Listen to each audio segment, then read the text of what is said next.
Good afternoon. I'm Nerissa Sandy with WEFM's 3 p.m. news for today, the 28th in the month of December. In the news and on the local scene, ongoing discussions between the Wages Council and this country's government for an increase in the minimum wage for both private sector and public sector workers will be finalized in the first week of January 2024. This was revealed by Prime Minister Dr. Ralph Gonsalves while speaking on NBC Radio. I want to finalize the discussion with the Wages Council. They have a report and then approve at Cabinet on Wednesday, increase in minimum wages now. That's part of my plan so that Camilo announces hopefully in the budget on the 8th. That's when the Monday afternoon, the 8th, when he delivers his speech. That was Prime Minister Dr. Ralph Gonsalves speaking on NBC Radio. The increase will be consequent upon the full review of the report from the Wages Council, which is currently in progress. Prime Minister Dr. Ralph Gonsalves made the announcement during his October 27, 2023 Independence Address. Vincentians are being advised to become more comfortable with their devices. Word of this came from Communications Officer for the Digital Transformation Project, Jennifer Richardson. Richardson was at the time delivering remarks following the announcement of winners in the company's Festive Friday promotion held December 12th and 18th, respectively.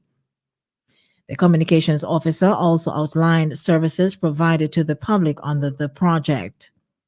The objective of the Festive Friday promotion held in partnership with Digicel was to assist persons to research the digital transformation project. Winners for the competition are Nyasha Cottle and Shelley Fraser. The project in this country is to be financed in the sum of some $30 million, which is part of the World Bank, and $94 million for digital transformation in St. Vincent and the Grenadines, St. Lucia, Dominica, and Grenada. In the region in Grenada, Grenada's Prime Minister Declan Mitchell has highlighted the inefficiencies within the education system in Grenada, beginning with the Imani, that's the flagship program of the former New National Party administration of Keith Mitchell. According to News Today, the Grenadian leader, while speaking in Parliament, questioned the Imani program's ability to help young people get out of no man's land when it came to employment.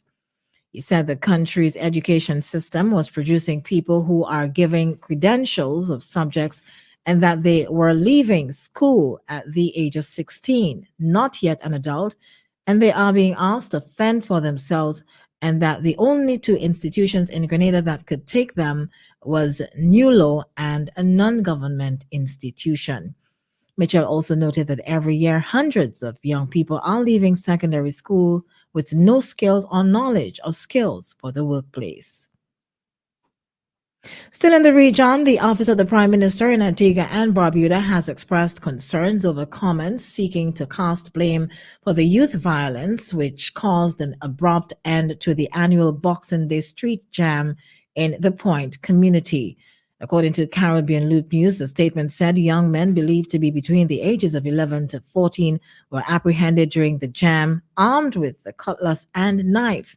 It is reported that 2 teens were injured during the event. Prime Minister Gaston Brown, under whose auspices the event was held, immediately ordered the stoppage of the event and called on the authorities to act swiftly to prevent any escalation of violence. And finally, on the international scene, Israel will act to remove Hezbollah from the border with Lebanon if the militant group's attacks continue and that's according to an Israeli minister, and that should have been militia.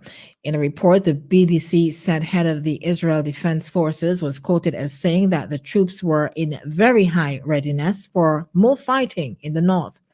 Cross-border exchanges of wildfire, according to the BBC report, have been escalating since Hamas's 7th October attacks on Israel. Yesterday, Hezbollah launched its highest number of cross-border attacks in a day since October 8th. Security sources also said that it led to concerns the conflict in Gaza could become wider across the region. And this brings us to the end of WeFM's 3 p.m. newscast. Of course, my name is Nerissa Sandy.